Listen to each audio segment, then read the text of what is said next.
आपका प्रश्न है कि गृहस्थ जीवन में पूजा और खुशी और गृहस्थी सब साथ कैसे चले। इस पर हमने बहुत बार बोला है वैसे तो, पर क्योंकि दुख नित्य प्रति वही है तो मैं प्रवचन भी अपना वही दे देता हूँ। यदि कोई भी व्यक्ति, चाहे वो ब्रह्मचारी हो, चाहे गृहस्थ धर्म में हो, चाहे संन्यास्त धर्म में हो, यदि वो अपने प्रत्येक कर्म को एक साधना समझ ले, और ये समझ की ही बात होती है, इससे ज़्यादा कुछ नहीं, अपने प्रत्येक कर्म को साधना समझ ले तो उसकी साधना निरंतर 24 घंटे चलती है। मनुष्य अधिकतर दुखी क्यों है? एक, उसके पास कुछ है जो वो नहीं चाहता, जबरदस्ती उसके पास कोई व्यक्ति है जीवन में, या वो कुछ वस्तु है, कोई पदार्थ है, चाहे कोई कर्ज है, वो नहीं चाहता मेरे जीवन में ये हो। वो सोचता है कि यदि ये ना होता तो मेरा जीवन बहुत ही सुखमय होता। दूसरा, वो दुखी है कि उसके पास कुछ नहीं है जो वो चाहता है, कि काश मेरे पास ये होता तो मैं कितना आनंदित होता। तीसरा, वो इस बात को लेकर दुखी है कि दूसरे के पास ये कैसे हो गया। ये भी एक मूल भाव है जो निरंतर आता है। मनुष्य प्रश्न करता है, अरे वो तो बेकार व्यक्ति है, वो इतना अच्छा कैसे हो गया, उसके पास इतना साधन कैसे हो गया, या इतना सुख कैसे हो गया। कहते हैं एक व्यक्ति था, हमेशा वो ईश्वर से प्रार्थना करता था कि मुझे इसमें बिल्कुल भी संशय नहीं है कि मैं दुनिया का सबसे दीन व्यक्ति हूं, मैं सबसे अधिक दुखी हूं। जितना दुख ईश्वर तुमने मुझे दिया है किसी को नहीं दिया। मेरे घर पे भी दुख, मेरे समाज में भी दुख, मेरे काम पर भी दुख, और मेरा शरीर भी दुख रहा है, मेरा मन भी दुखी है, मेरी आत्मा भी दुखी है। ये बस मैं जैसे तैसे करके जीवित हूं, परंतु मैं मरना चाहता हूं। मेरे साथ ऐसा क्यों किया कि मुझे इतना अपार दुख दिया कि हर व्यक्ति मुझसे अधिक सुखी है। मैं दीन से दीन व्यक्ति को भी सोच लूं, वो भी मुझसे अधिक सुखी प्रतीत होता है। तो एक दिन भगवान जो हैं उसके स्वप्न में आते हैं। स्वप्न में जब आते हैं तो बोलते हैं, मैंने तुम्हारी प्रार्थना सुन ली, देखो तुम्हारे कर्मों का एक थैला है, वो तो तुम्हें उठाना पड़ेगा। हाँ, इतना मैं कर सकता हूं, थैले को बदल सकता हूं। गाड़ी के डिब्बे 8 हैं तो 8 ही रहेंगे। ये कर सकता हूं, पिछला डिब्बा निकाल के आगे लगा देता हूं, वो डिब्बा तो पटरी पर ही रहेगा। तो मैं वो थैला बदल सकता हूं। एक काम करना, सोमवार के दिन मंदिर में आ जाना और मंदिर में जाकर अपना थैला रख देना, और जो भी थैला तुम्हें पसंद हो वो उठा लेना।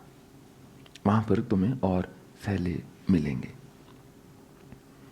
वो चला जाता है मंदिर में सोमवार के दिन, देखता है वो सारे सुखी लोग जो परम सुखी थे, प्रतिष्ठित, वरिष्ठ, श्रेष्ठ, धनवान, धनाढ्य और सब प्रकार से संपन्न, वो सब लोग अपने अपने थैले लेकर पहुंचे हुए हैं वहां पर। उनको भी ठीक वही स्वप्न आया था, और वो देखना शुरू करता है कि किसके साथ थैला बदलूं। सबके थैले पड़े हुए हैं। असमंजस में पड़ जाता है, क्योंकि सबसे छोटा थैला उसी का होता है। जो जितना संपन्न उसका उतना बड़ा थैला। आपने देखा होगा एयरपोर्ट पर जब हम बैगेज को कलेक्ट करते हैं, वो ऐसे बेल्ट पर सबके बैग्स आ रहे हैं। कोई बैग कितना ही सुंदर क्यों ना हो, आप उसको उठाएंगे नहीं, आप केवल अपना ही बैग उठाएंगे। पता नहीं ना, एक अज्ञात का भय है। मान लीजिए आप में एक चोरी करने की भी जो भी है करेज या व्हाटएवर या इग्नोरेंस आ जाए, तो भी आप किसी दूसरे का बैग नहीं उठा के जाने की हिम्मत करेंगे, क्योंकि पता नहीं उसमें क्या है। तो जब मनुष्य इस बात को लेकर दुखी होता है कि दूसरा तो बहुत संपन्न है, दूसरा तो बहुत खुशी है, तो ये एक बहुत बड़ा भ्रम है, बहुत बड़ी मूर्खता है।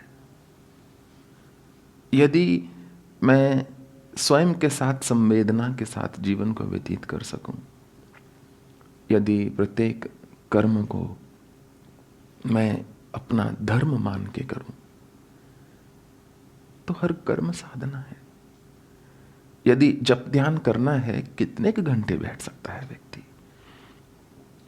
पहले तो 1 घंटा ही निकालना मुश्किल हो जाता है तो कितनी देर बैठ लेगा? 40 मिनट, 45 मिनट। सबको दुखी करके घर में हो सकता है 1-1.5 घंटा भी बैठ जाए, क्योंकि सब बोलेंगे अरे जाओ दूध लाओ, सब्जी लाओ, कुछ सफाई करो, ये ध्यान में बैठे हो, कौन सा तुमने ईश्वर प्रकट कर लेना आज ही। गुस्सा तुम इतना करते हो, काम से तुम भरे हुए हो, झूठ तुम बोलते हो, और भगवान के सामने 1.5 घंटा बैठे हो। घर वाले तो यही बातें सुनाएंगे। जब आप सुखी होते हैं तो आसपास वालों को बहुत खल सकता है कि ये सुखी क्यों है, ये क्यों शांत है, ये क्यों हंस रहा है, ये हमारे दुख में क्यों नहीं शामिल हो रहा। यदि मैं विचार कर लूं, यही मेरा धर्म है कि जिस ईश्वर को मैं किसी मंदिर में, किसी मूर्ति में, किसी विग्रह में, किसी द्वार पर, किसी गुरु में ढूंढ रहा हूं, मेरी संतान में तो भी वही ईश्वर है। मेरे पति में हो सकता ना हो, क्योंकि किसी रावण तो भी किसी में बैठना होगा ना, सब जगह तो राम की जगह नहीं हो सकती ना। हर घर में एक वॉशरूम तो होता ही है ना, एक ऐसा कमरा तो होता ही है जिसको हम निष्कासित कर देते हैं अपने जीवन से, पर वो चाहिए सफाई के लिए कमरा। उसके बिना घर घर ना रहेगा। सराय और घर में यही अंतर होता है। घर में वो कमरा घर के बीच ही है, नहाने का, शुद्धिकरण का, पूजा का स्थान भी है और नहाने का स्थान भी है। परंतु एक सराय में वो कमरा अलग होगा, निकल के कहीं बाहर जाना होगा, वो एक सार्वजनिक कमरा अलग होगा। जब इस बात का मनुष्य स्मरण रखता है कि यदि मैं गृहस्थ में प्रसन्न ना हो पाया, तो मैं किसी ईश्वर की खोज में कहीं पर भी प्रसन्न नहीं हो सकता। ऐसे व्यक्ति की एक ही गति है, जो ऐसी कल्पना करता है कि मैं गृहस्थी से भागकर कहीं ईश्वर की प्राप्ति कर लूं, उस व्यक्ति की मात्र एक गति है। वो एक जगह जाएगा, बड़ा आनंदित महसूस करेगा, उसको लगेगा मेरा सर्वस्व, मेरा संसार मुझे मिल गया, मुझे ईश्वर प्राप्त हो गए। ऐसे ही गुरु की मैं खोज में था, मान लीजिए, और वो उस जगह पर कुछ देर तो आनंदित रहेगा, फिर वापस अपनी वृत्तियों से परेशान होकर उसको वो जगह, वो गुरु, वो भगवान, वो स्तुति, वो स्तोत्र, वो मंत्र पुराना लगने लग जाएगा। फिर वो एक नई खोज में निकलेगा। यदि ऐसा भी हो सकता है, कोई व्यक्ति वास्तव में परेशान हो गृहस्थी से, हो सकता है कि आपका पाला किसी ऐसे से पड़ गया हो जो मतलब आपको दिन में ही तारे दिखा दे, तो स्वाभाविक है ऐसे व्यक्ति से जब दूर होंगे थोड़ा सुकून तो मिलेगा। पर अक्सर मनुष्य अपनी वृत्तियों से परेशान होता है।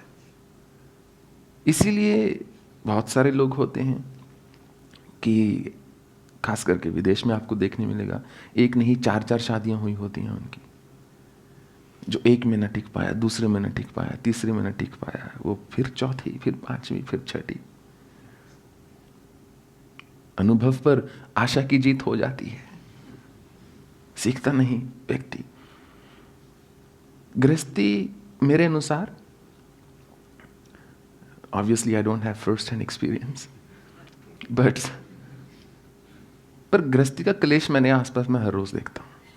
तो मेरे अनुसार ये सन्यास से कई कोटि गुना बड़ा तप है।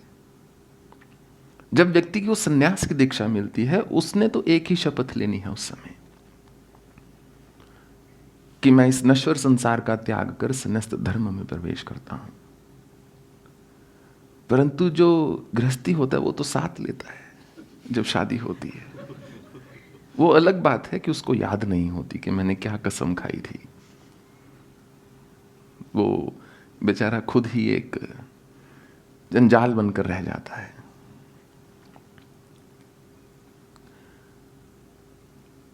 जितनी प्राप्ति सुलभ गृहस्थ में है, उतनी संन्यास्त धर्म में नहीं है।